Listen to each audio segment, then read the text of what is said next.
This podcast is brought to you by Import.top, the stories of top companies. Disclaimer: this AI-generated content is for informational purposes only and should not be considered as investment advice. If you like our podcasts, please subscribe on Apple Podcasts, Spotify, or your favorite podcast player, and don't forget to follow us on X at Import.top. Find thousands of stories of top companies on our website, Import.top.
Xenia Hotels and Resorts, the story of America's lodging REIT.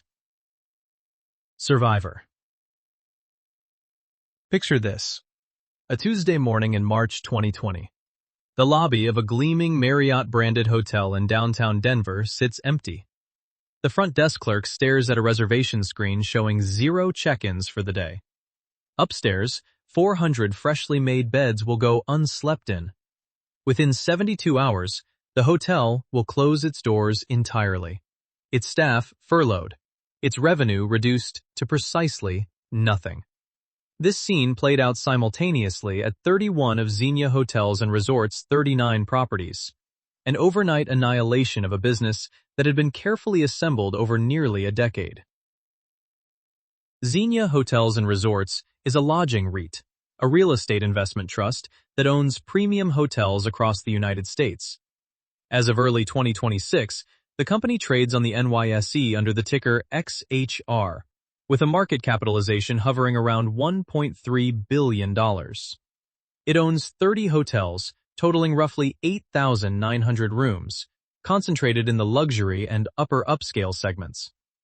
The portfolio reads like a greatest hits list of American hospitality. A W Hotel in Nashville, a Hyatt Regency in Scottsdale, resort properties in Santa Barbara and San Diego, and urban gems scattered from Orlando to Portland. But the central question of this story isn't about glamorous lobbies or infinity pools. It's this. How did a spinoff from a non-traded REIT, a vehicle most sophisticated investors wouldn't touch, become one of the last pure-play hotel REITs standing? And what does that survival tell us about capital allocation, cyclical resilience, and the brutal economics of owning hotels in America? Hotel REITs occupy one of the most unforgiving corners of the real estate universe. Unlike apartment buildings with 12-month leases or office towers with 10-year contracts, hotels reprice their inventory every single night. There is no contractual revenue floor. When demand evaporates, as it did spectacularly in 2020, revenue doesn't decline gradually. It falls off a cliff. This daily repricing creates enormous operating leverage in both directions.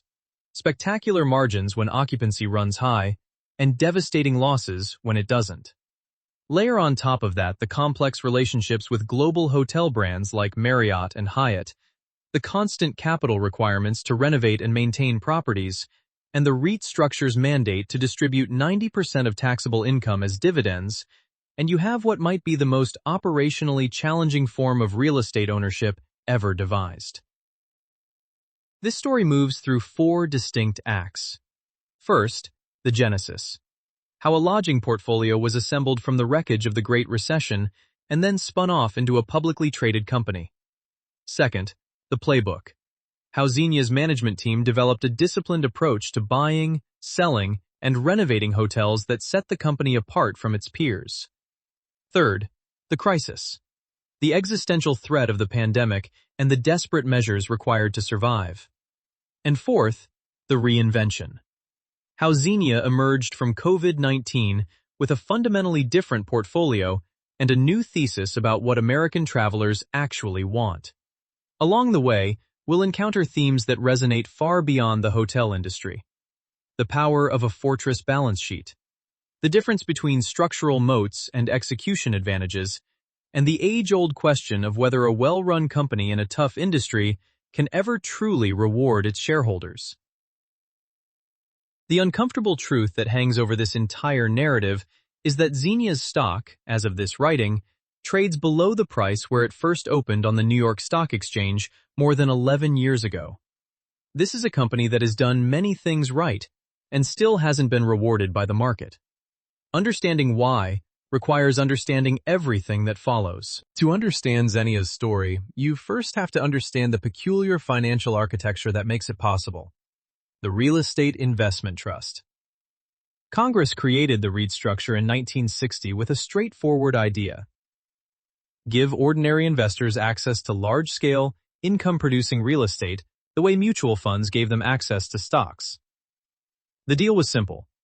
If a company invested primarily in real estate, distributed at least 90% of its taxable income to shareholders, and met certain ownership diversification requirements, it could avoid paying corporate income tax. The catch, of course, was that 90% payout requirement. REITs would be income machines, not growth vehicles. The structure assumed real estate was a stable, cash-flowing asset class that could comfortably return most of its earnings without starving itself of capital. For decades, that assumption held. Apartment REITs, office REITs, and retail REITs flourished. Their properties generated predictable rental income under long-term leases, and the 90% payout worked beautifully.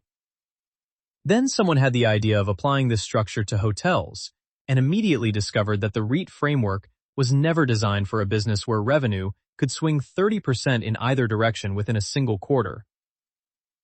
The modern lodging REIT era began in earnest during the 1990s. Host Hotels and Resorts, the lodging arm spun off from Marriott International in 1993, became the sector's bellwether. Sunstone Hotel Investors went public in 1995. By the late 1990s, a half-dozen hotel REITs traded on major exchanges, each promising investors a way to own premium hotels and collect fat dividends. The economics looked compelling on paper. Hotels generated high revenues per square foot, the hospitality industry was booming, and franchise relationships with brands like Marriott and Hilton provided built-in demand through loyalty programs and reservation systems.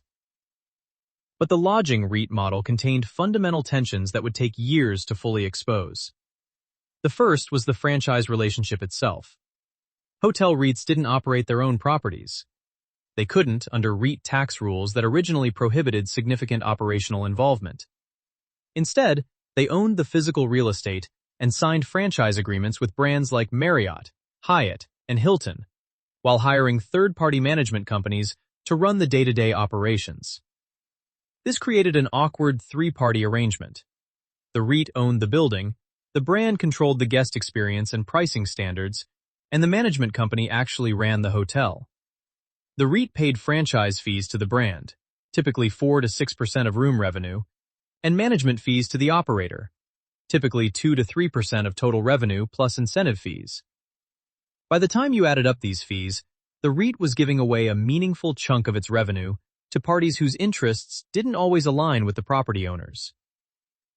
The second tension was capital intensity. Hotel brands imposed something called property improvement plans, PIPs, that required owners to renovate their hotels on regular cycles, typically every 6 to 8 years. These weren't suggestions, they were contractual obligations. Fail to complete a PIP, and the brand could terminate your franchise agreement, stripping the hotel of its flag and its connection to the brand's reservation system and loyalty program. A Marriott that loses its Marriott flag isn't worth anywhere near what it was the day before.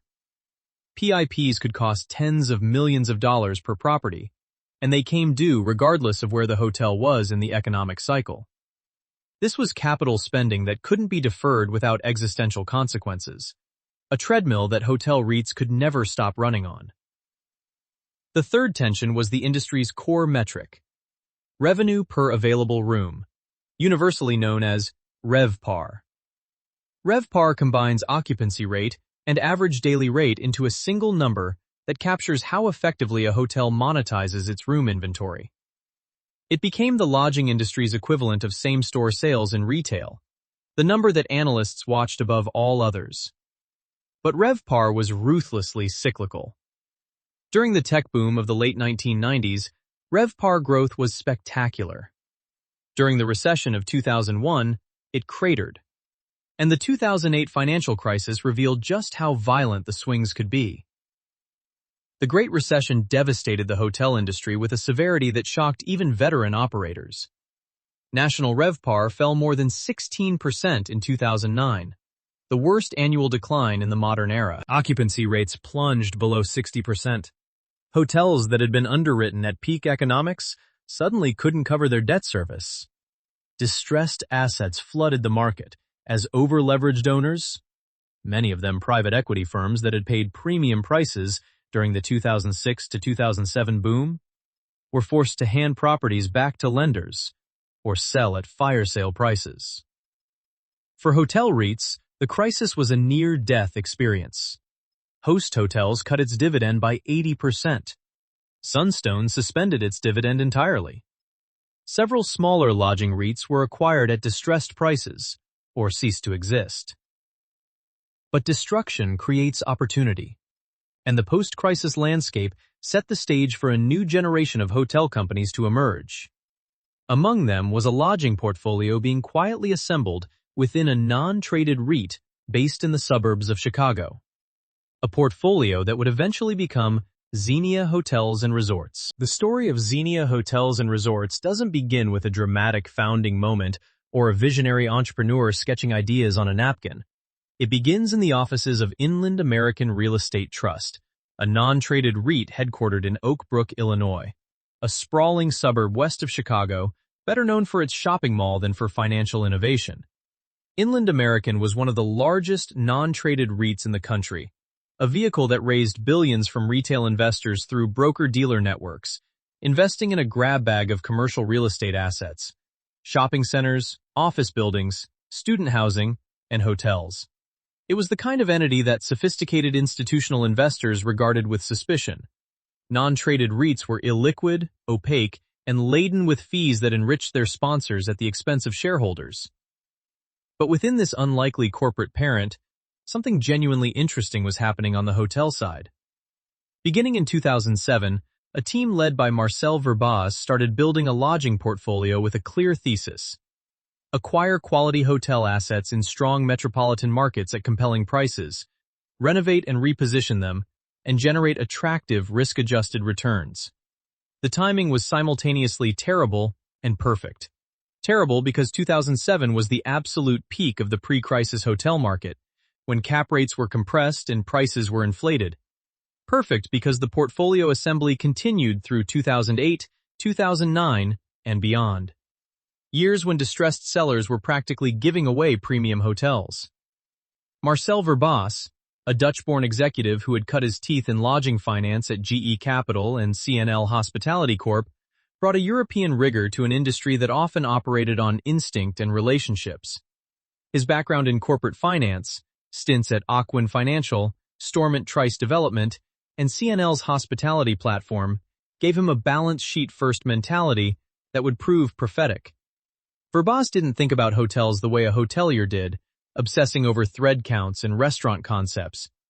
He thought about them the way a capital allocator did, obsessing over cost of capital, renovation ROI, and the spread between acquisition price and replacement cost. The team focused on what the industry calls upscale, select service, and extended stay hotels. Properties that offered quality rooms and modern amenities, but without the massive food and beverage operations, convention ballrooms, and army of staff that full-service luxury hotels required. The logic was compelling. Select service hotels had lower operating costs, better profit margins, and less cyclical revenue than their full-service counterparts. A Courtyard by Marriott might not generate the headline RevPAR of a Ritz-Carlton, but it also didn't need a brigade of chefs, a sommelier, and a team of banquet servers. The break-even occupancy for a select service hotel might be 40%. For a full-service luxury property, it could be 60% or higher. In a downturn, that difference was the gap between survival and distress. The portfolio grew steadily through the post-recession years. By 2014, the lodging assets within Inland American had become a substantial business in their own right. Roughly 46 hotels with over 12,000 rooms spread across 19 states and the District of Columbia. The properties carried flags from the biggest names in hospitality: Marriott, Hyatt, Hilton, Kimpton. They were concentrated in major metropolitan statistical areas: San Francisco, Los Angeles, Denver, Houston, Dallas, Orlando. Markets with deep demand pools and high barriers to new supply. The decision to spin off the hotel portfolio came in August 2014, when Inland American's board, under pressure from investors frustrated by the non-traded REIT's poor returns and governance issues, announced that it would separate its lodging assets into a standalone, publicly traded company. The entity would be called Xenia Hotels and Resorts, named for the ancient Greek concept of hospitality and generosity toward strangers. It was a name that signaled ambition. This wasn't going to be just another hotel REIT. The management team that had built the portfolio would stay on to run it, led by Verbas as chairman and CEO. The separation was executed as a pro rata taxable distribution. Each Inland American shareholder received 1 share of Xenia for every 8 shares of Inland American they held, with the distribution of 95% of Xenia's common stock completed on February 3, 2015. On February 4th, Xenia's shares began trading on the New York Stock Exchange. In conjunction with the listing, the company launched a modified Dutch auction tender offer to repurchase up to $125 million of its own shares at a price range of $19 to $21 per share. A savvy move that simultaneously established price discovery and signaled management's confidence in the portfolio's value. The market reception was warm, but not euphoric. Shares opened at $21 on the first day, touched an intraday high of $23.65, and settled to close at $20.55. The management team was now running a publicly traded company with a clean balance sheet, a focused portfolio, and something to prove. Their pitch to the investment community was straightforward. We're different from other hotel REITs because we have higher quality assets, better locations, a fortress balance sheet, and a management team with a track record of disciplined capital allocation. It was a compelling story. The question was whether the public markets would give them the time and patience to execute it.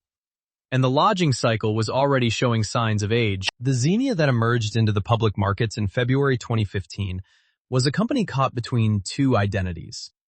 On one hand, it was a fresh start, a newly independent entity with no legacy corporate parent dictating strategy, no overhead from an unwieldy, non-traded REIT structure, and a management team hungry to prove themselves on the public stage. On the other hand, it inherited the complicated reality of its origin. Many of its initial shareholders were the retail investors who had bought into Inland American through broker-dealer networks, people who often had limited understanding of REIT investing and who, frankly, were already disappointed by years of underwhelming returns from the non-traded structure. The company established its new headquarters in Orlando, Florida, a deliberate break from the Inland American mothership in suburban Chicago, and a strategic choice that placed management closer to one of their most important markets and the hospitality industry's center of gravity. The new leadership team crystallized around 3 key figures. Verbas remained as chairman and CEO, bringing continuity and the capital allocator's mindset that had shaped the portfolio from the beginning. Barry Bloom, a veteran hotel operator, took the role of president and COO, providing the operational counterweight to Verbas's financial orientation. And in April 2016, the team recruited Atish Shah as CFO, a hire that said everything about where Xenia wanted to position itself. Shah's resume read like a hospitality finance all-star compilation.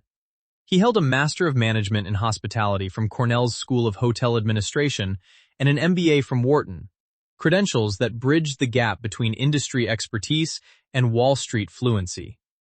He had spent nearly a decade at Hilton Hotels in the late 1990s and 2000s, followed by 7 years at Hyatt Hotels, where he rose to senior vice president and served a stint as interim CFO. Before joining Xenia, he had worked at Lowe Enterprises, a hospitality-focused private equity fund. In Shah, Xenia got someone who understood hotel operations from the inside out, but who also spoke the language of institutional investors. His appointment was a signal that Xenia wasn't content to be a sleepy hotel owner collecting management fees. The company wanted to be taken seriously as a capital allocator in a sector that desperately needed more of them. At the time of its public listing, Xenia's portfolio comprised roughly 46 hotels, a mix of select service, extended stay, and some full-service properties. The concentration in top metropolitan areas was a selling point: San Francisco, Los Angeles, Denver, Houston, Dallas-Fort Worth, Orlando, and Washington, D.C. But this geographic mix also carried hidden risks. Houston, for example, was heavily exposed to the energy sector, and oil prices had already begun their devastating decline from the $100 per barrel levels of mid-2014. San Francisco, while boasting some of the highest hotel rates in the country, was also one of the most politically hostile environments for hotel owners, with rising labor costs, restrictive regulations, and an aggressive union presence. The REIT structure imposed its own set of constraints. The 90% distribution requirement meant Xenia had to return the vast majority of its taxable income to shareholders as dividends, leaving limited retained earnings for acquisitions, renovations, or debt reduction. This wasn't a problem in good times, when hotels generated strong cash flows and external capital markets provided cheap financing. But in downturns, the distribution requirement became a straitjacket. The company would have to maintain its dividend even as cash flows declined, or cut the dividend and face the wrath of income-focused shareholders who had bought the stock precisely for that yield. The competitive landscape that Xenia entered was crowded and stratified. At the top sat Host Hotels and Resorts, the industry giant with a market capitalization exceeding $10 billion, and a portfolio of iconic luxury properties like the Manchester Grand Hyatt San Diego and the Ritz-Carlton Naples. Host had scale advantages that Xenia could never match: better financing terms, more institutional analyst coverage, and the ability to make headline-grabbing acquisitions. At the other end sat economy-focused REITs like Apple Hospitality, which owned hundreds of Hampton Inns and Residence Inns, lower rates, but also lower volatility. In the middle were Xenia's true peers: Sunstone Hotel Investors, RLJ Lodging Trust, Diamond Rock Hospitality, Pebblebrook Hotel Trust. These mid-cap hotel REITs competed for the same assets, the same investors, and the same analyst attention, differentiating primarily on portfolio quality, geographic mix, and management credibility. Xenia's initial performance as a public company was respectable but not spectacular. Revenue in 2015 came in at $976 million, with earnings per share of 79 cents. The company established a quarterly dividend of $0.275 per share, translating to an annual payout of $1.10, a yield that was attractive relative to the REIT sector but not extraordinary. The stock traded in a range roughly between $16 and $22 during its first year, never straying far from the IPO price. The message from the market was clear: prove it. The real question was whether Xenia could differentiate itself from the pack of mid-cap hotel REITs, all of which told variations of the same story: quality assets, good locations, disciplined management. In the commodity business of hotel ownership, storytelling alone wouldn't create value. Execution would, and the next 4 years would be Xenia's opportunity to demonstrate whether its management team's capital allocation instincts were genuinely superior or merely average dressed up in better marketing. The boardroom of Xenia Hotels and Resorts in Orlando, sometime in late 2015. Marcel Verbaas and his team were staring at a spreadsheet that would define the company's strategy for the next half-decade. Each row represented a hotel in their portfolio.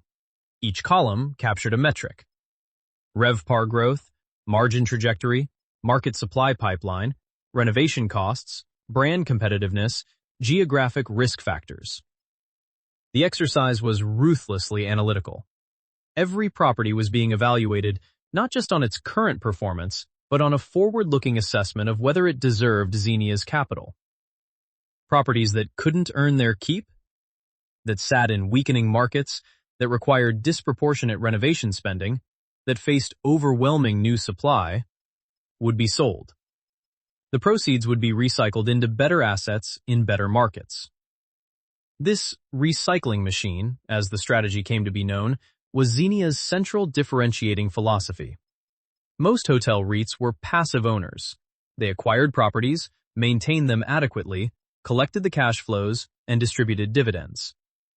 Xenia aspired to something more active: continuous portfolio optimization, treating the company's asset base like an investment portfolio that needed regular rebalancing, rather than a static collection of real estate.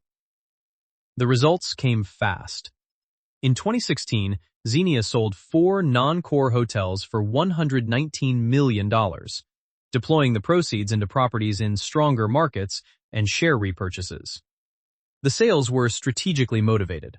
Several of the disposed properties sat in markets with unfavorable supply-demand dynamics, and management concluded that no amount of renovation or rebranding would change the fundamental competitive position of those assets. Better to take the capital and invest it where the wind was at your back. The Houston exposure was a textbook case of proactive portfolio management.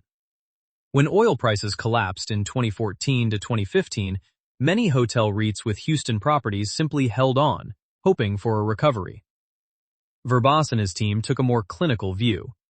They analyzed the city's hotel supply pipeline, which was enormous, with thousands of new rooms under construction even as energy sector demand was contracting, and concluded that Houston's hotel economics would be challenged for years. They began reducing their Houston exposure, selling properties at prices that, while below replacement cost, were still well above what those same properties would be worth once the new supply came online and crashed local RevPAR. On the acquisition side, Xenia's most significant move during this period was the purchase of the Hyatt Regency Portland at the Oregon Convention Center for $190 million in 2019, roughly $317,000 per key. It was the kind of deal that showcased the team's analytical approach. Portland was a market with strong demand fundamentals, a growing tech sector, a vibrant food and tourism scene, and relatively constrained supply compared to Sunbelt competitors. The Hyatt Regency was a 600-room convention hotel with direct skybridge access to the Oregon Convention Center, giving it a competitive position that would be nearly impossible to replicate. The acquisition price was well below estimated replacement cost, providing a margin of safety. Throughout this period, Xenia invested over $200 million in capital expenditure programs across the portfolio, renovating lobbies, updating room products, adding technology infrastructure, refreshing food and beverage concepts. This wasn't vanity spending. Each renovation dollar was evaluated against its expected return on investment, with management tracking the RevPAR lift generated by completed projects and comparing results against initial underwriting. Properties that renovated successfully, showing measurable increases in rate and occupancy, validated the capital allocation thesis. Those that didn't informed future spending decisions. Brand relationship management became another dimension of the strategy. Xenia worked across a diverse stable of brands: Marriott, Hyatt, Hilton, Kimpton, and the management team developed a sophisticated understanding of when to rebrand a property and when to maintain its existing flag. Rebranding was expensive and disruptive, typically requiring a full renovation to meet the new brand's standards, plus transition costs as the hotel disconnected from one loyalty program and connected to another. But when the economics justified it, when a property could command significantly higher rates under a different flag, or when a brand change aligned with shifts in the local market's demand composition, Xenia pulled the trigger. The financial discipline underpinning all of this was conservative leverage. While many hotel REITs operated with debt-to-assets ratios of 50% or higher, Xenia targeted a range of 35 to 40%. This meant slower growth. The company couldn't bid as aggressively on acquisitions as more levered competitors, but it also meant resilience. In a cyclical business where downturns could arrive without warning, balance sheet conservatism was a form of insurance.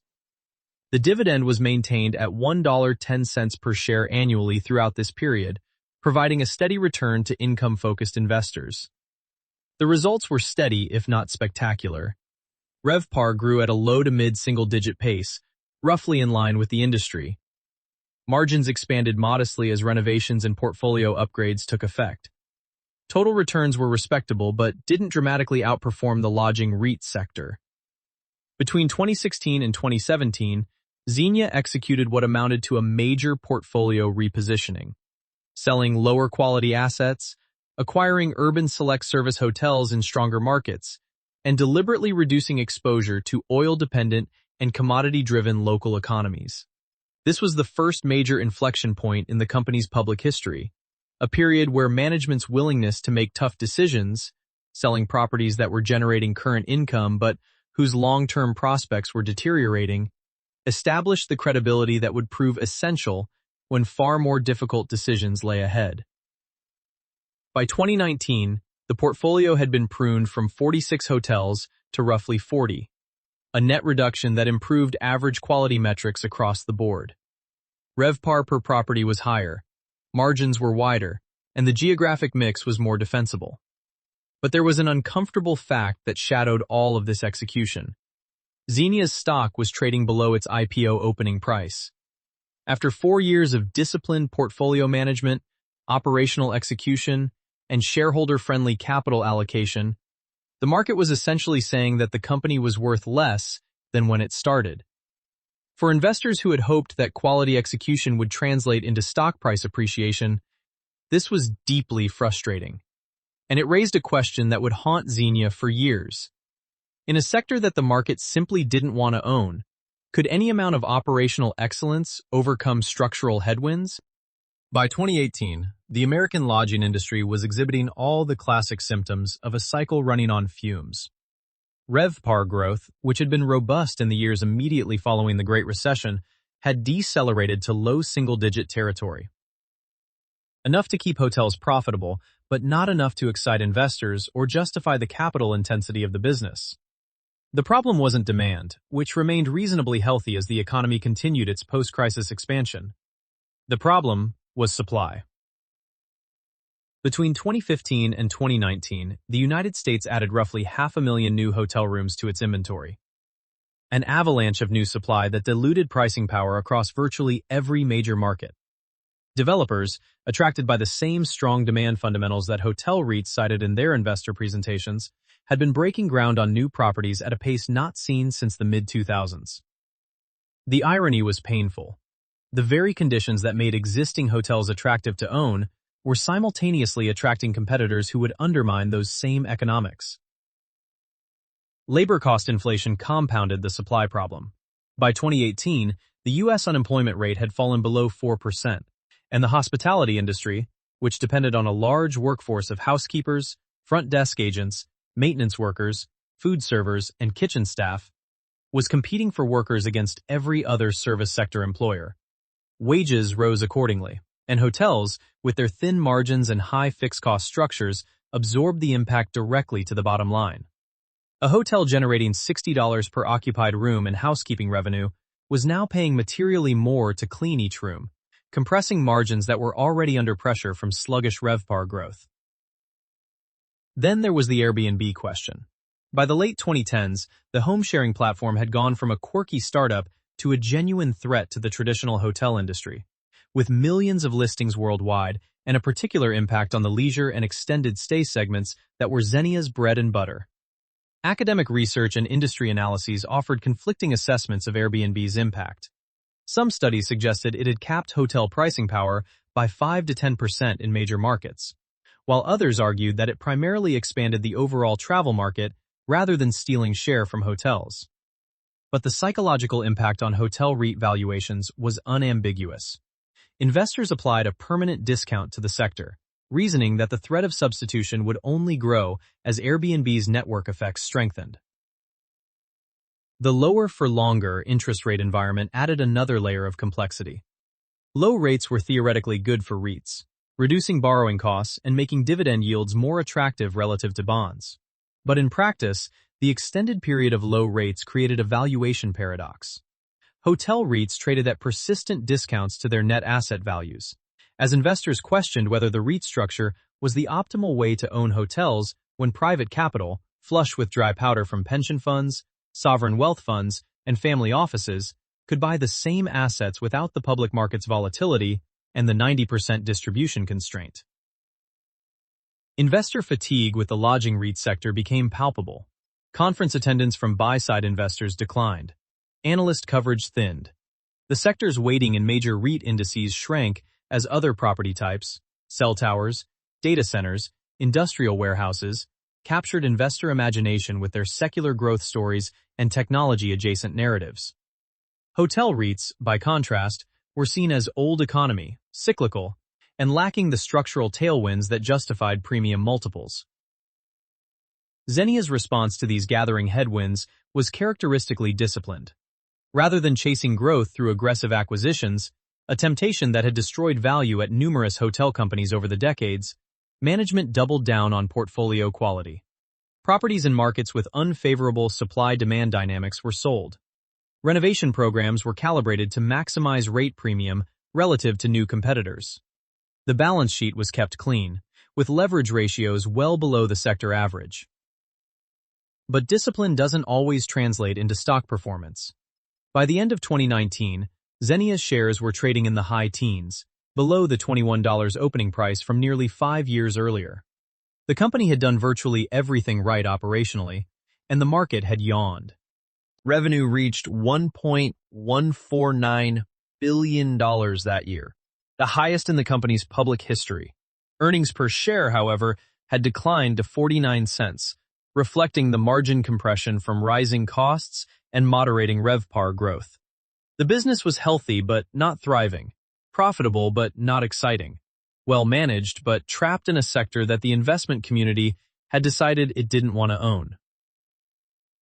In hindsight, the pre-pandemic years look like a dress rehearsal, a period when Xenia built the institutional muscle and balance sheet resilience that would prove critical when the real crisis arrived. The management team didn't know that a global pandemic was about to devastate their industry.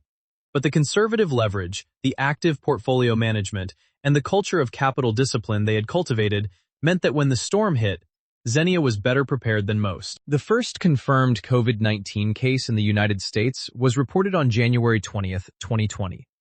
Within 60 days, the American hotel industry experienced a demand collapse that made the Great Recession look like a minor inconvenience. What happened to Xenia Hotels and Resorts between March and June of 2020 represents one of the most extreme episodes of business destruction in modern corporate history. And the management response offers a masterclass in crisis leadership. The numbers are almost incomprehensible. Full year 2020 revenue came in at $370 million, down 68% from $1.149 billion the prior year. EBITDA turned deeply negative at negative $95 million, compared to positive $266 million in 2019. The company reported a net loss of $163 million. But the full-year figures actually understate the severity of the crisis because they include the relatively normal first 2.5 months before the shutdown. The second quarter of 2020 was apocalyptic. RevPAR cratered. Occupancy at the hotels that remained open fell to roughly 11%, and even that number was misleading because many of the guests were stranded travelers or healthcare workers receiving discounted rates. 31 of Xenia's 39 hotels temporarily suspended operations between late March and early April. The properties that remained open did so primarily because of contractual obligations or because they served as quasi-essential facilities in their communities.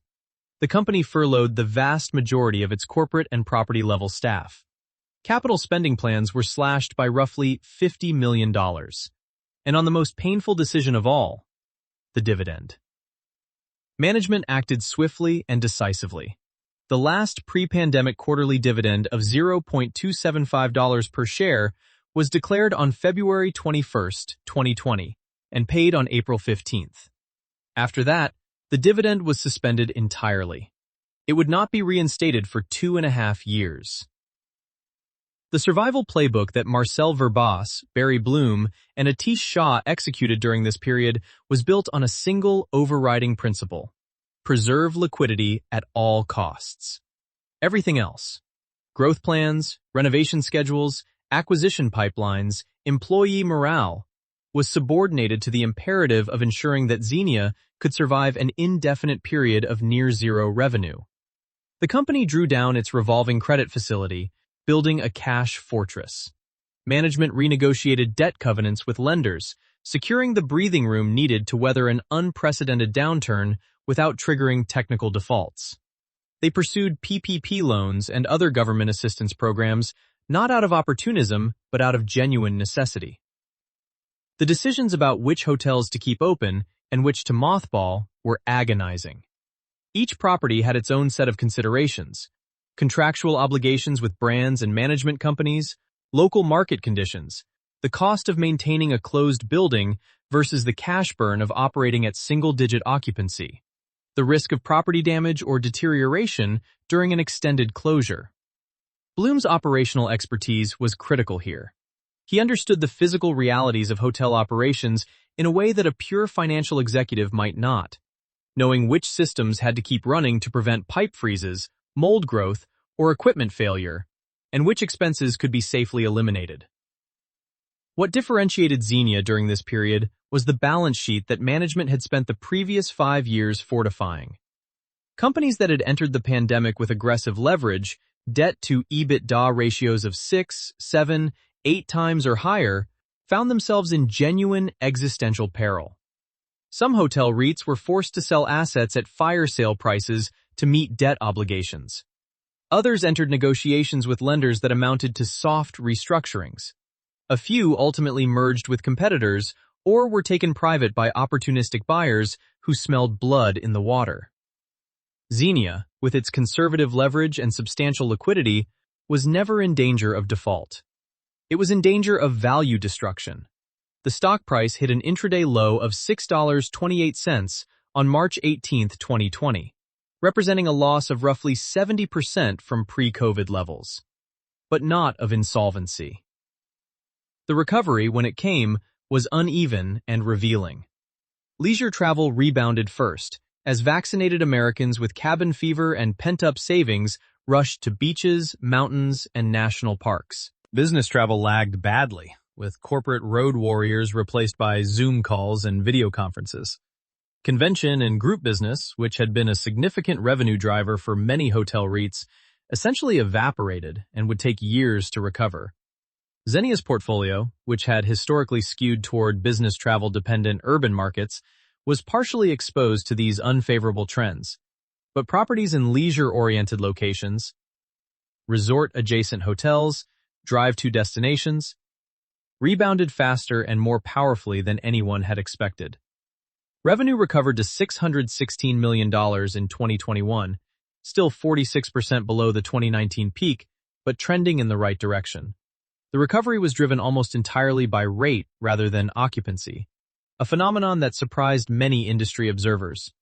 Hotels were charging more per night than they had before the pandemic, even with significantly fewer guests. Consumers, it turned out, were willing to pay premium prices for travel experiences after months of lockdown. The question was whether this pricing power was permanent or merely a sugar high that would dissipate as the novelty of post-pandemic travel wore off. For Xenia's management team, the pandemic crystallized a strategic insight that would reshape the company over the next several years. The old thesis that urban, business travel-dependent hotels in major metropolitan areas represented the safest and most profitable investments had been brutally challenged. The new thesis that was forming was more nuanced. The future of hotel ownership lay in properties that could capture multiple demand streams: leisure, business, bleisure, the emerging hybrid of business and leisure travel, extended stays, and group events. In markets where people actually wanted to spend time, not just conduct meetings. This insight would drive the most aggressive portfolio transformation in Xenia's history. In the aftermath of the pandemic, a fierce debate raged within the hotel industry about what had permanently changed and what would eventually revert to pre-COVID norms. Were business travelers really gone for good? Would conventions ever return to their former scale? Had remote work permanently altered the geographic distribution of hotel demand? Most hotel REITs hedged their bets, making incremental adjustments to their portfolios while hoping that the old patterns would reassert themselves. Xenia made a bigger bet. The strategic transformation that Xenia executed between 2021 and 2023 represents the third major inflection point in the company's history, and arguably the most consequential. Under Verbas's direction, the company embarked on an aggressive program of asset sales and selective acquisitions designed to fundamentally reposition the portfolio away from its historical dependence on urban business travel and toward the demand patterns that the pandemic had revealed and accelerated. The most dramatic move came early, the sale of 7 Kimpton-branded hotels for $483 million. This was a portfolio-defining transaction that removed a significant chunk of Xenia's urban, lifestyle hotel exposure in a single stroke. The Kimpton brand, beloved by boutique hotel enthusiasts for its wine hours and eclectic decor, had been particularly hard hit by the pandemic because its properties were concentrated in downtown locations that depended on business travelers and urban tourists. The sale price represented strong execution given the timing, and the proceeds provided substantial capital for reinvestment. The Residence Inn Boston Cambridge, a 221-room extended stay property, was sold separately for $107.5 million, roughly $486,000 per key. This was a premium asset in one of America's strongest hotel markets, and selling it was counterintuitive on the surface. But management's analysis concluded that the property's future upside was limited relative to alternatives. Cambridge's hotel supply pipeline was growing, labor costs in Massachusetts were rising relentlessly, and the capital that the sale freed up could generate better returns deployed elsewhere. On the acquisition side, the headline transaction was the purchase of the W Nashville for $328.7 million in 2022, approximately $950,000 per key. This was a statement acquisition. The 346-room luxury lifestyle hotel, located in Nashville's booming Gulch neighborhood, represented exactly the kind of property that Xenia's evolved thesis favored. A luxury-branded asset in a leisure-friendly market with strong in-migration trends, favorable tax policies, no state income tax, and a rapidly growing music and entertainment tourism industry. Nashville's hotel fundamentals had outperformed virtually every major American city through the pandemic recovery, and the W Hotel, with its rooftop bar, multiple dining venues, and association with one of hospitality's most coveted lifestyle brands, was positioned to capture the city's premium demand. The acquisition illustrated a broader portfolio evolution.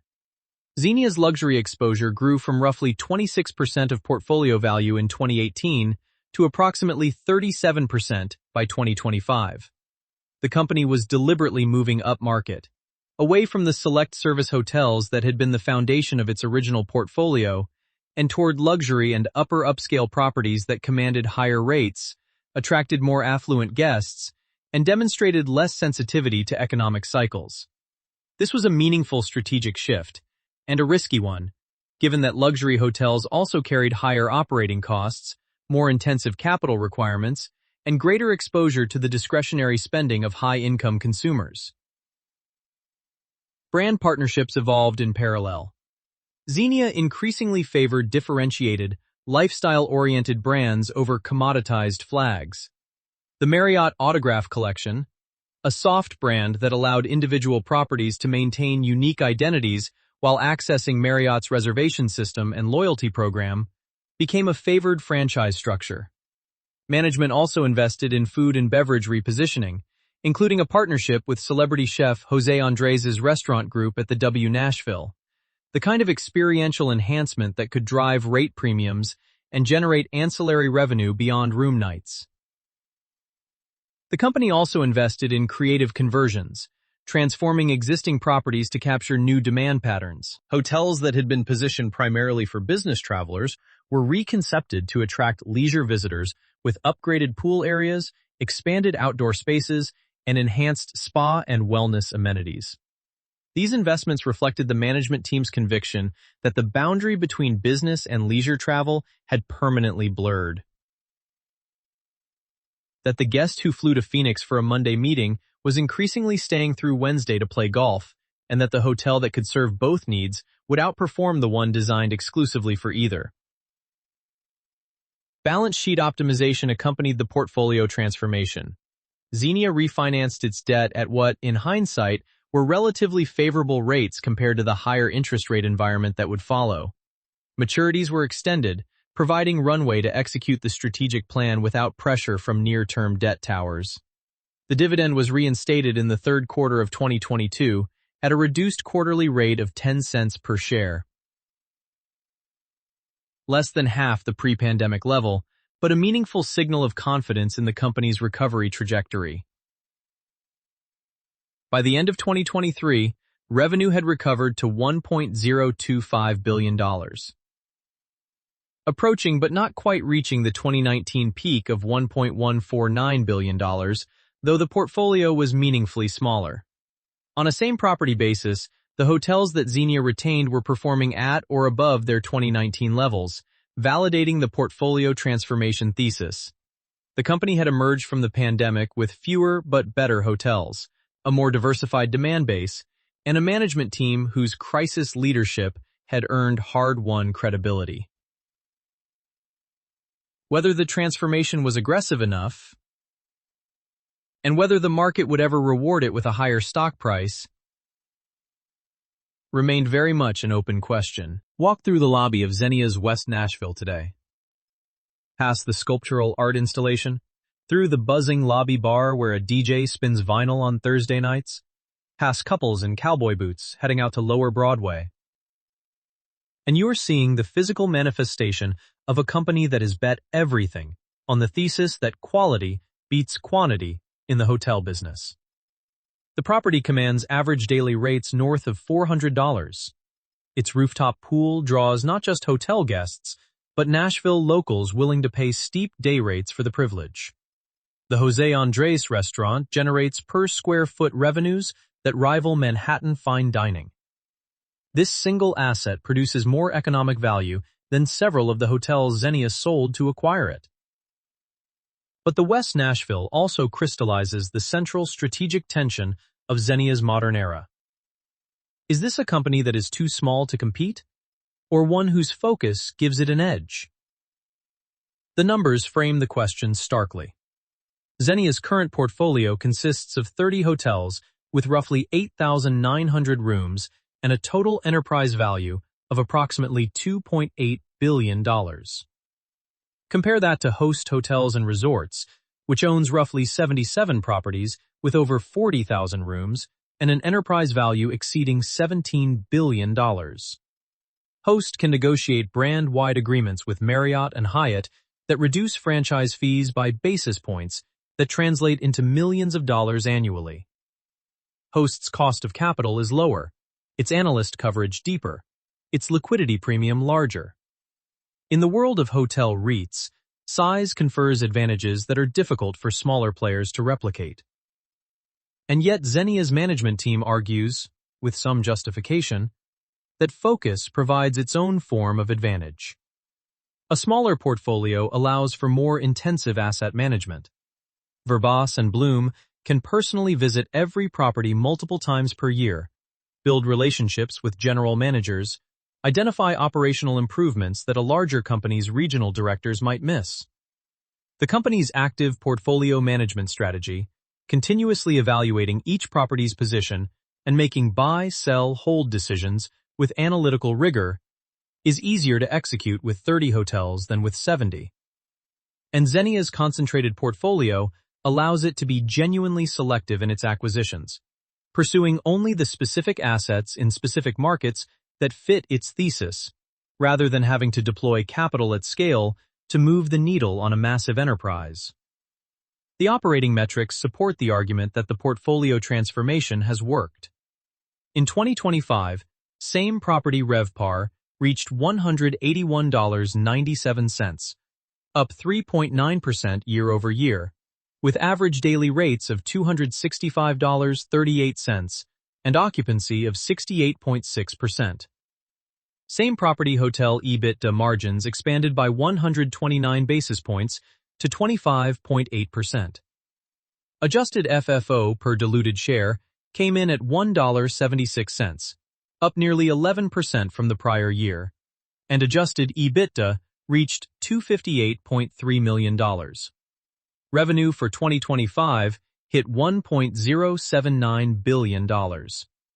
These are healthy numbers for a company of Xenia's size, suggesting that the properties it retained and acquired are performing well. Management has also been increasingly aggressive with shareholder returns. In 2025, Xenia repurchased 9.4 million shares at an average price of $12.87 per share, deploying $120.4 million in buybacks. Combined with a quarterly dividend that was raised from 12 cents to 14 cents per share, a 17% increase, the total capital return to shareholders was substantial. The buyback program was particularly significant because it reflected management's view that the stock was trading at a meaningful discount to the intrinsic value of the underlying real estate. Buying back shares at $12 to $13 when the properties were worth considerably more per share on a private market basis was, in management's assessment, a better use of capital than acquiring additional hotels at prevailing market prices. The 2026 outlook, provided in the company's most recent guidance, suggests continued momentum. Group room revenue pace was up approximately 15% as of October 2025, with roughly 35% of room night demand coming from group bookings, a significant recovery from the pandemic-era collapse in convention and meeting business. Same-property RevPAR growth was guided at 1.5 to 4.5%, with adjusted FFO per share expected between $1.78 and $1.99. Capital expenditure plans of $70 to $80 million reflect ongoing investment in property quality, and a remaining share repurchase authorization of $97.5 million signals continued commitment to returning excess capital.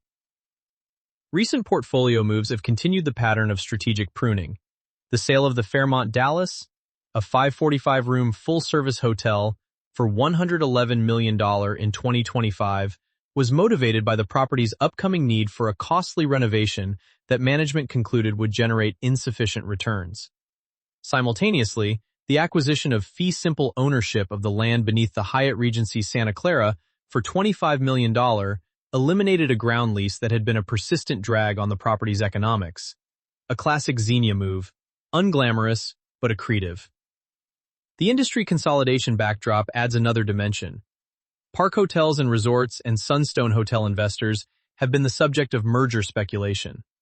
Private equity firms continue to circle the lodging REIT sector, attracted by the persistent discount to net asset value.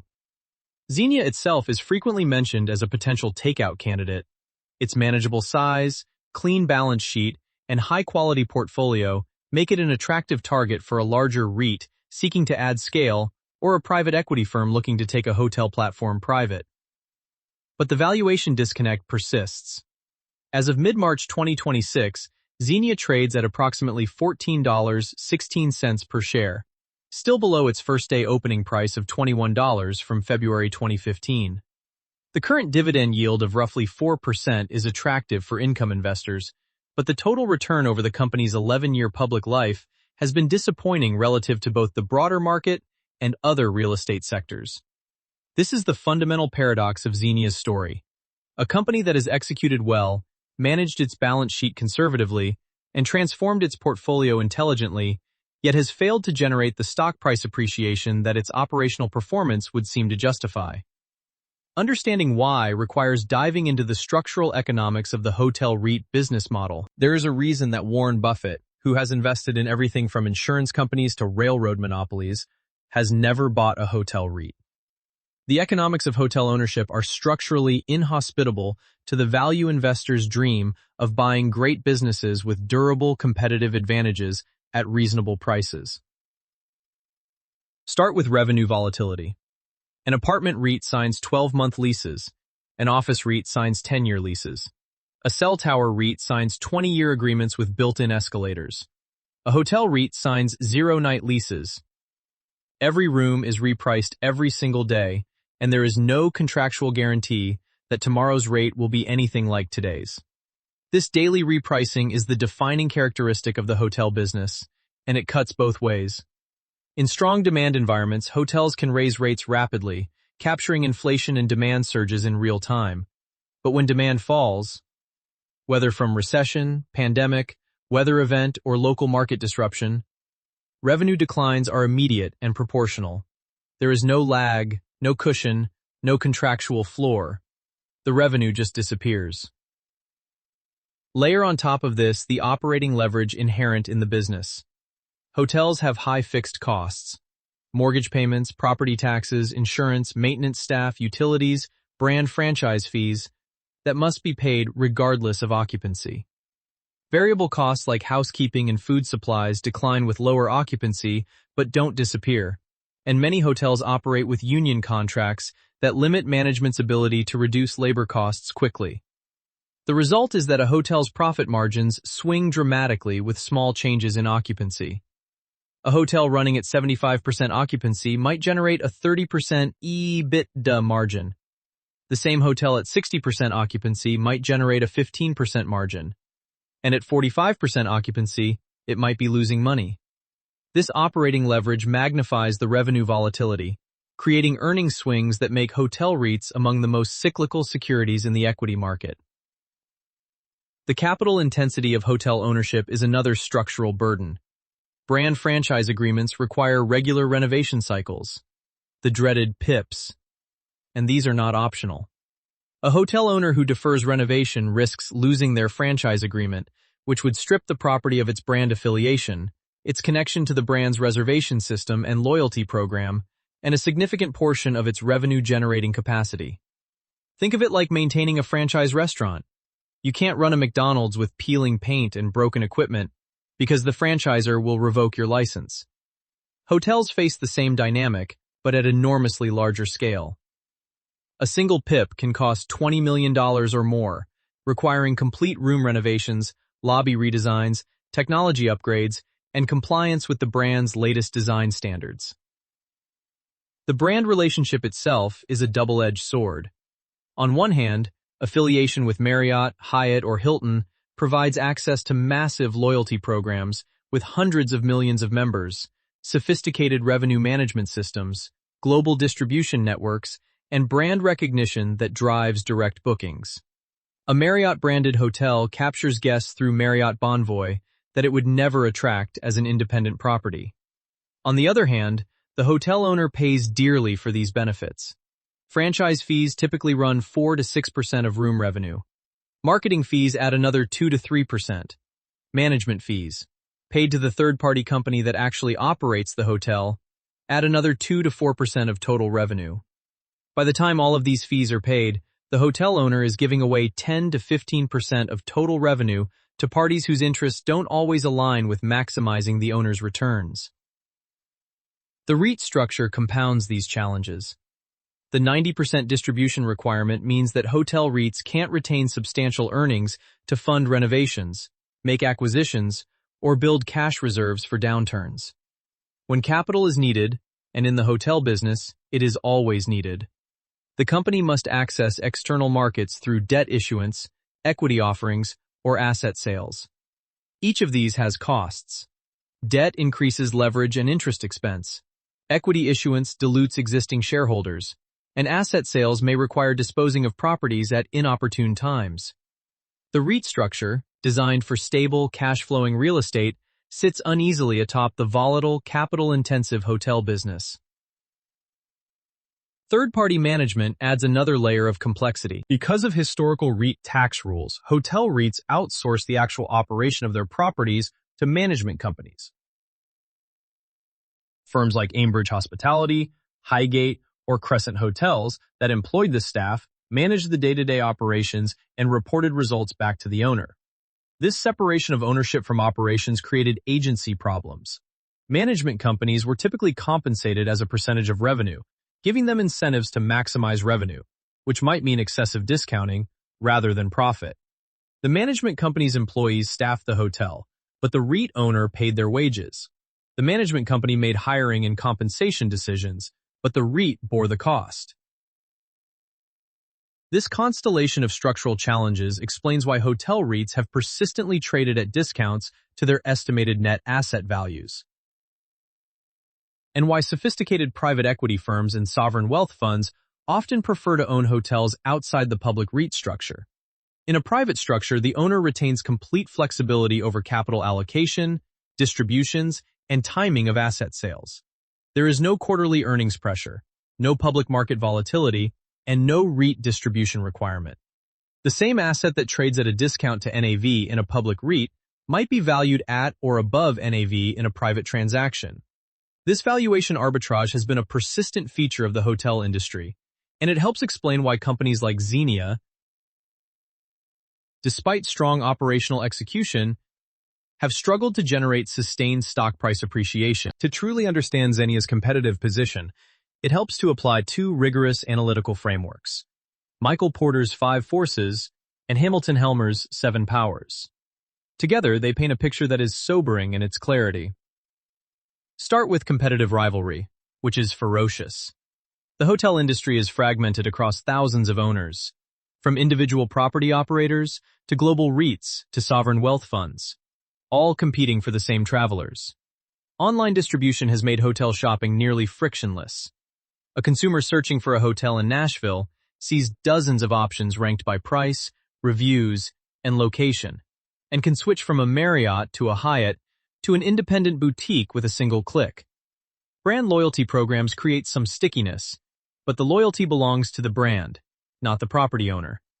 Xenia might own a spectacular Marriott in Scottsdale, but the Marriott Bonvoy member has no idea, and no reason to care, that Xenia owns it. The competition is for the guest's attention and wallet, and it is relentless. The threat of new entrants is moderated by the substantial capital requirements of hotel development. Building a new full-service hotel costs hundreds of millions of dollars, and by the relationships required to secure brand franchise agreements. But these barriers are far from insurmountable. When hotel economics look attractive in a market, developers build. They always build. The pipeline of new rooms under construction in any given year serves as a constant reminder that whatever pricing power existing hotels enjoy is temporary, subject to the inevitable arrival of new competition. This is particularly true in Sunbelt markets like Nashville, Austin, and Phoenix, where favorable regulatory environments make development easier and faster than in supply-constrained markets like Manhattan or San Francisco. Supplier power presents an underappreciated challenge. The most powerful suppliers in the hotel business aren't the linen vendors or the food distributors. They're the hotel brands themselves. Marriott, Hyatt, and Hilton control franchise agreements that dictate renovation standards, service requirements, marketing fees, and technology mandates. They operate massive loyalty programs that drive significant booking volume, creating a dependency relationship where the hotel owner needs the brand more than the brand needs any individual hotel owner. If Marriott terminates a franchise agreement, the hotel loses access to Marriott Bonvoy's 200 million-plus members and Marriott's reservation system overnight. If a hotel owner terminates its relationship with Marriott, the brand simply reflags a different property down the street. This asymmetry gives brands significant leverage in negotiations. Leverage that manifests as higher fees, more demanding PIPs, and less flexibility for owners. Buyer power is equally intense. Online travel agencies like Booking.com and Expedia have created unprecedented price transparency, allowing consumers to comparison shop across hundreds of properties in seconds. Corporate travel managers negotiate aggressively for volume discounts. Group and convention planners play hotels against each other for meeting business. The result is a buyer environment where hotels have limited ability to charge above market rates without immediately losing bookings to competitors. The brand's own direct booking campaigns. Marriott's "It Pays to Book Direct," Hilton's "Stop Clicking Around," have helped shift some volume away from OTAs, but the fundamental dynamic of empowered, price-sensitive buyers remains. The threat of substitutes has intensified significantly over the past decade. Airbnb and its competitors have created a massive alternative lodging supply that competes directly with hotels for leisure and extended stay demand. Service departments and corporate housing compete for business travelers on longer assignments. The rise of remote work has reduced the need for business travel altogether. A Zoom call is the ultimate substitute for a hotel room.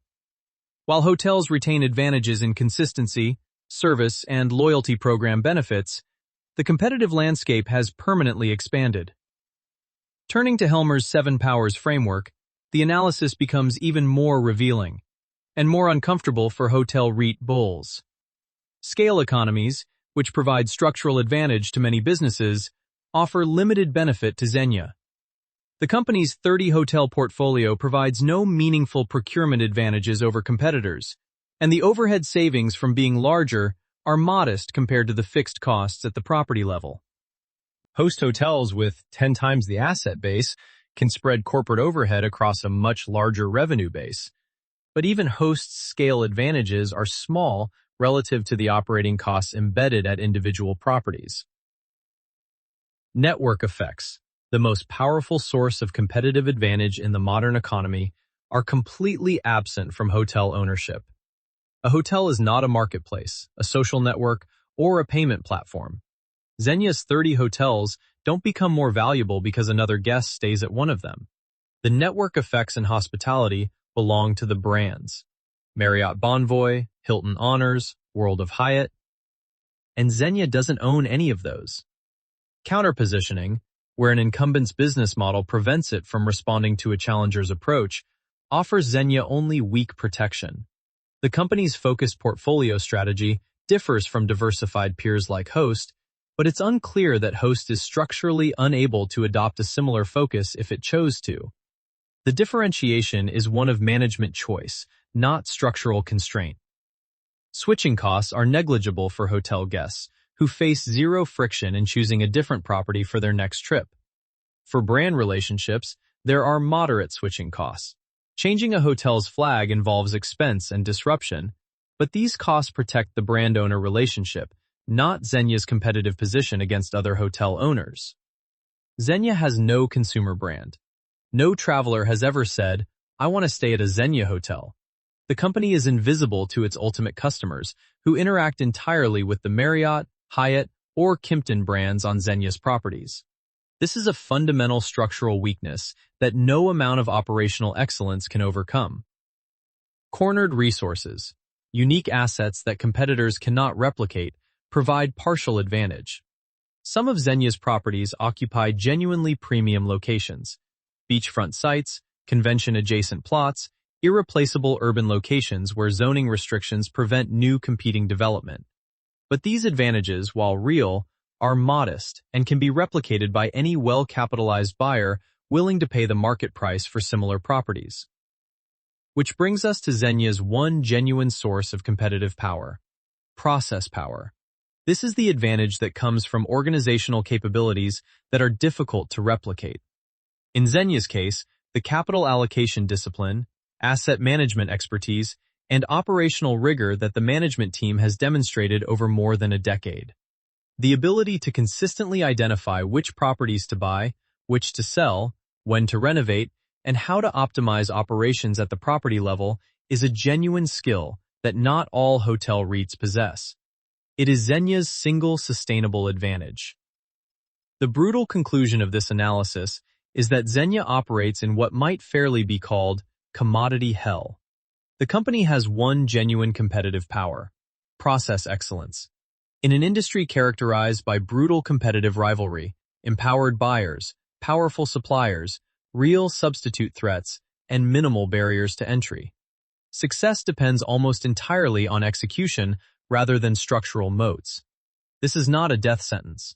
Companies can thrive for decades on execution advantages, but it does explain why the market applies a persistent valuation discount and why investors remain skeptical despite strong operational results. Every investment thesis eventually reduces to a question of what you believe will matter more: the things working in a company's favor or the things working against it. For Xenia Hotels and Resorts, both lists are substantial. The bull case begins with management. Marcel Verbas and his team have built a track record of disciplined capital allocation that spans nearly 2 decades, from the initial portfolio assembly during the Great Recession through the pandemic survival and the post-COVID portfolio transformation. These are not operators who chase growth at any price. They sold Houston hotels before the oil crash fully materialized. They maintained conservative leverage when competitors were levering up. They navigated the pandemic without the distressed asset sales or dilutive equity offerings that hobbled several peers. And in the recovery, they've been willing to sell strong assets, like the Kimpton portfolio and the Residence Inn Boston Cambridge, when the price was right and the proceeds could be better deployed elsewhere. This is the kind of capital allocation discipline that, in other industries, earns management teams premium valuations. The portfolio is now positioned squarely for the demand patterns that emerged from the pandemic. Xenia's properties in leisure-oriented markets like Nashville, Scottsdale, San Diego, and Santa Barbara are capturing the bleisure trend.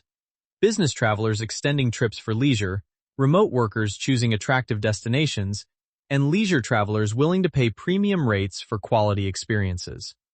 The growing luxury exposure, now roughly 37% of portfolio value, positions the company in the segment with the strongest pricing power and the most resilient demand. Group revenue pace up 15% for 2026 suggests that convention and meeting business, the last piece of the demand recovery, is finally materializing. The balance sheet provides genuine optionality. With total liquidity around $640 million, net debt to EBITDA of approximately 4.6 times, and no near-term debt maturities that threaten the company's stability, Xenia can play offense when opportunities arise.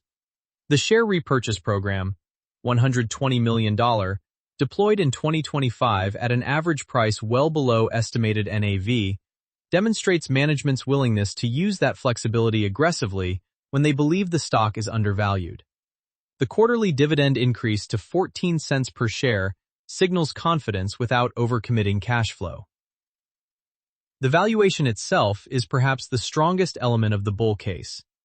Xenia trades at an estimated 20 to 30% discount to its net asset value, meaning investors can buy the portfolio for significantly less than the cost of assembling it in the private market. For a patient investor willing to wait for the valuation gap to close, whether through stock price appreciation, private equity takeout, or strategic merger, the current price offers a meaningful margin of safety. The bear case, however, is equally compelling, and begins with the structural challenges that no management team, however skilled, can fully overcome. Xenia operates in a commodity business without meaningful competitive moats. The company has no consumer brand, no network effects, no switching costs, and no scale advantages. Its single competitive power, process excellence in capital allocation, is the most fragile form of advantage, dependent on the continued tenure and judgment of specific individuals rather than embedded in the business's structure. The size question is real. At $1.3 billion in market capitalization, Xenia is a small-cap stock that struggles for investor attention. Institutional investors who want hotel REIT exposure gravitate toward Host Hotels, which offers superior liquidity and analyst coverage. Smaller investors seeking yield can find it in larger, more diversified REITs. Xenia occupies an awkward middle ground. Too small to be a core holding, too illiquid for many institutional mandates, too operationally complex for yield-focused retail investors.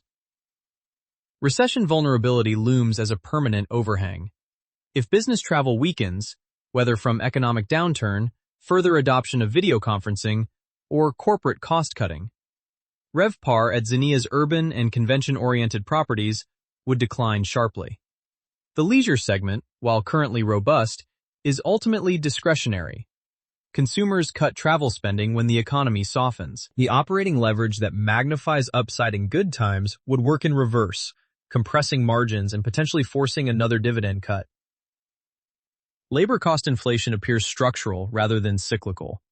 The hospitality industry's workforce has never fully recovered from the pandemic exodus, when millions of hotel workers found employment in other sectors and never returned. Wages have risen permanently, and Xenia's properties, particularly those in markets with high costs of living, face ongoing pressure on the largest line item in their operating budgets. The capital intensity treadmill never stops. Brand PIPs, which can cost tens of millions per property, continue to come due. The Fairmont Dallas sale in 2025 was explicitly motivated by the property's need for a costly renovation that management concluded wouldn't generate sufficient returns. A reminder that hotel ownership involves a perpetual cycle of spending to maintain competitive relevance. Free cash flow after maintenance capital expenditures is considerably lower than headline FFO suggests, and this is the money actually available for dividends, buybacks, debt reduction, or growth. Perhaps most challengingly, hotel REITs as a sector have traded at persistent NAV discounts for years, and there is no obvious catalyst for this to change. The discount isn't a temporary market inefficiency. It reflects a rational investor preference for real estate without operational risk.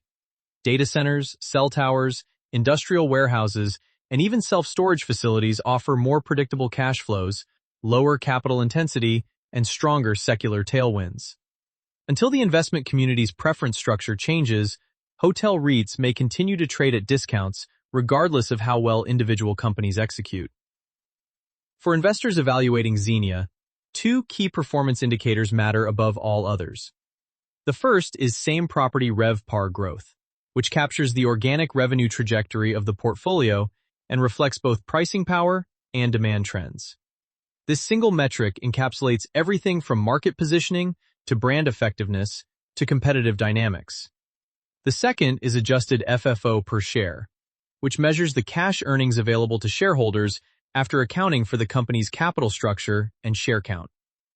Together, these two numbers tell you whether Xenia's portfolio is getting better at generating revenue and whether that revenue improvement is translating into actual shareholder value. Xenia's story distills into a handful of lessons that extend well beyond the hotel industry.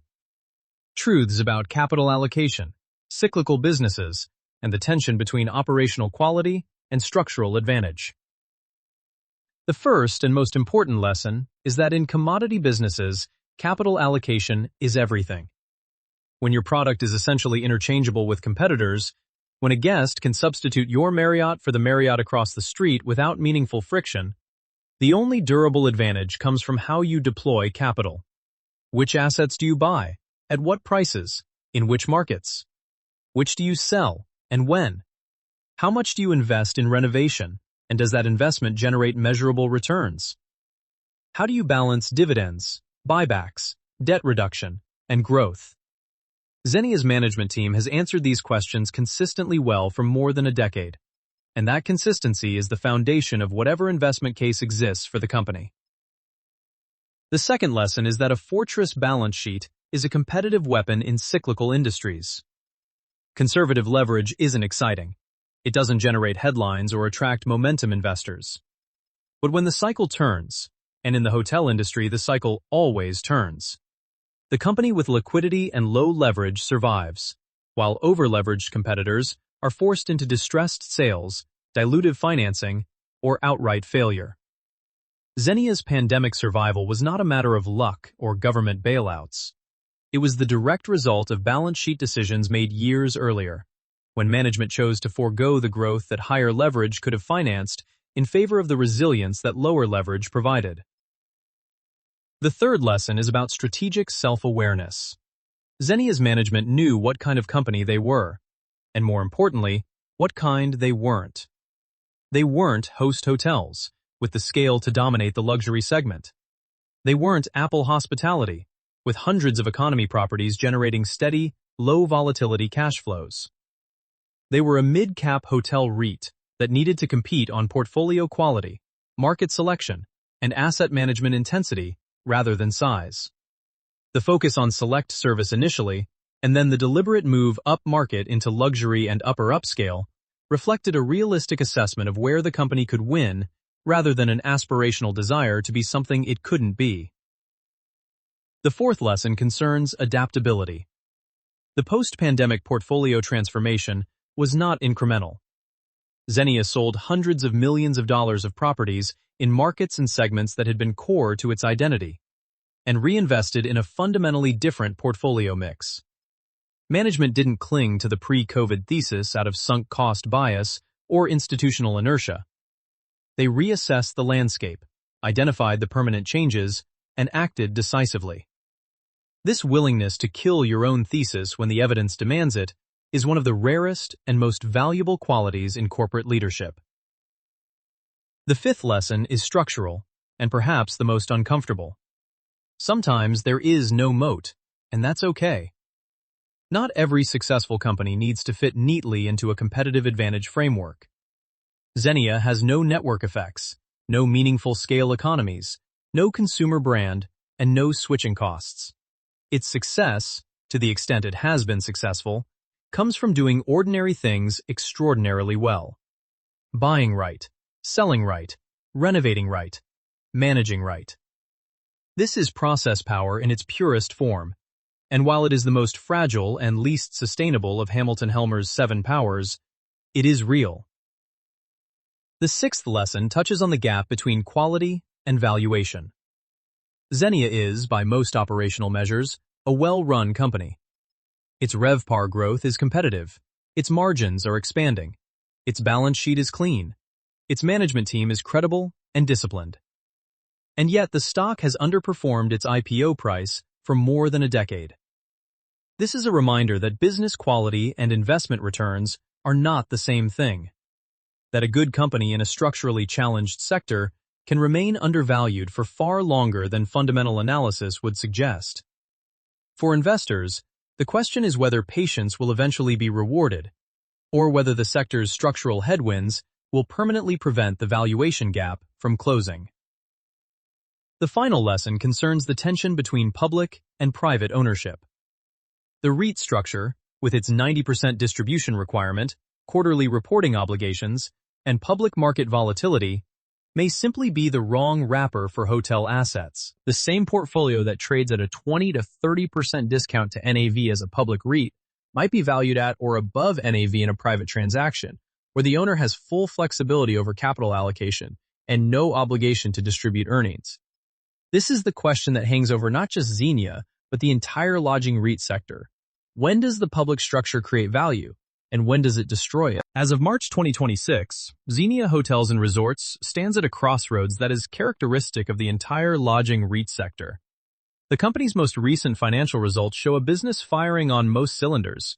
2025 revenue of $1.079 billion, adjusted FFO per share of $1.76, same property RevPAR growth approaching 4%, and margin expansion that reflects the portfolio transformation's success. The 2026 outlook is constructive, with group pace up 15% and management guiding toward continued RevPAR and earnings growth. But the stock price tells a different story. Trading at roughly $14.16 per share, Xenia remains below its first-day opening price from 11 years earlier. The 56-cent annual dividend, while recently increased, is still roughly half the pre-pandemic rate.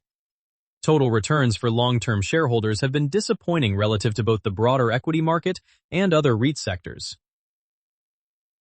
The existential question looming over the company is whether it will remain independent, merge with a peer, or be taken private. Industry consolidation continues to reshape the lodging REIT landscape, with ongoing speculation about combinations among mid-cap players like Xenia, Sunstone, Diamond Rock, and Pebblebrook. A merger with a similarly sized peer could create meaningful scale advantages, reduced corporate overhead, improved capital market access, greater analyst attention, while preserving the public REIT structure. Alternatively, Xenia's clean balance sheet, high-quality portfolio, and manageable size make it an attractive target for private equity firms seeking to exploit the persistent public market discount to NAV. Several industry trends will shape Xenia's future regardless of corporate structure. The evolution of business travel remains the single largest uncertainty facing the hotel industry. While group and convention business has recovered meaningfully, Xenia's 15% pace increase for 2026 is evidence of this. The individual business traveler market has been permanently altered by video conferencing technology. Artificial intelligence's impact on business travel is the next frontier. Will AI-enabled virtual meetings further reduce the need for in-person gatherings? Or will AI-driven productivity gains create economic growth that stimulates more travel? The honest answer is that no one knows. Climate change poses growing risks to the resort and coastal properties that have been central to Xenia's post-pandemic portfolio repositioning. Rising sea levels, increased hurricane intensity, and wildfire risk in Western markets create both physical damage risks and insurance cost inflation that could erode the economics of properties in the very markets that the company has been buying into. This is a long-term risk that the market has not yet fully priced, and it deserves attention from investors evaluating hotel REITs with significant Sunbelt and coastal exposure. The remote work revolution, now entering its 6th year, continues to reshape geographic demand patterns in ways that both help and hurt Xenia. Properties in destination markets benefit from remote workers choosing to live and work in attractive locations. But properties in traditional corporate hub cities face secular demand pressure as companies reduce office footprints and travel budgets. For long-term investors evaluating Xenia from here, the question reduces to a familiar one. Do you believe that excellent execution in a structurally challenging industry can generate attractive risk-adjusted returns? If you believe that the management team's capital allocation discipline will continue to create value, that the portfolio transformation has positioned the company for the right demand patterns, and that the valuation discount will eventually narrow, whether through stock price appreciation or corporate action, then Xenia offers a compelling entry point.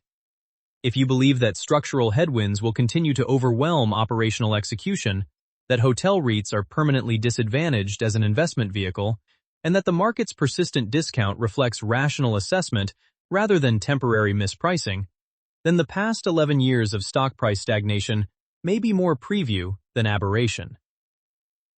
What is undeniable is that Xenia's story is one of survival, adaptation, and disciplined execution against formidable odds. From its origins within a non-traded REIT, to its pandemic crisis, to its post-COVID reinvention, the company has consistently demonstrated the ability to make difficult decisions, allocate capital intelligently, and emerge stronger from adversity. Whether the market will ever reward these qualities with the valuation they arguably deserve remains, as it has been since the first day of trading in February 2015, an open question. This podcast is brought to you by Empor.top, the stories of top companies. Disclaimer: this AI-generated content is for informational purposes only and should not be considered as investment advice. If you like our podcasts, please subscribe on Apple Podcasts, Spotify, or your favorite podcast player, and don't forget to follow us on X at Empor.top. Find thousands of stories of top companies on our website, Empor.top.